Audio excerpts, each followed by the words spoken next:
તીર્થયાત્રા શાસ્ત્ર અનુસાર જે વ્યક્તિને શ્રદ્ધા નથી, જે નાસ્તિક છે, શંકાશીલ છે અથવા તર્કવાદી છે, આવા માણસોએ ક્યારેય તીર્થયાત્રામાં ન જવું જોઈએ, કેમ કે આવા માણસોને ક્યારેય તીર્થયાત્રાનું ફળ મળતું નથી. શાસ્ત્ર અનુસાર જો તમે સ્વસ્થ છો તો તીર્થયાત્રા હંમેશા પગપાળા જ કરવી જોઈએ.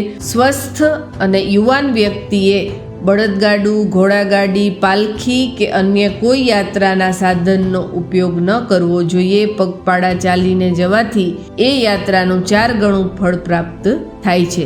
તીર્થક્ષેત્રમાં જનાર દરેક મનુષ્યએ સ્નાન, દાન અને જપ હંમેશા કરવા જોઈએ. શાસ્ત્રમાં કહ્યું છે કે બીજી કોઈ જગ્યાએ કરેલું પાપ એ તીર્થસ્થાનમાં નાશ પામે છે, પણ તીર્થસ્થાનમાં કરવામાં આવેલા પાપનું ફળ ચોક્કસ ભોગવવું પડે છે. જ્યારે કોઈ વ્યક્તિ પોતાના માતા, પિતા, ગુરુ, ભાઈ કે સ્નેહીને માટે તીર્થમાં સ્નાન કરે તો તે વ્યક્તિના સ્નાનના 12મા ભાગનું પુણ્ય એ લોકોને પ્રાપ્ત થાય છે. એ સિવાય જો વ્યક્તિ બીજાના પૈસાથી તીર્થયાત્રા કરે છે તો પૈસા આપનાર વ્યક્તિને તે યાત્રાના 16મા ભાગનું પુણ્ય ફળ પ્રાપ્ત થાય છે. જય માતા.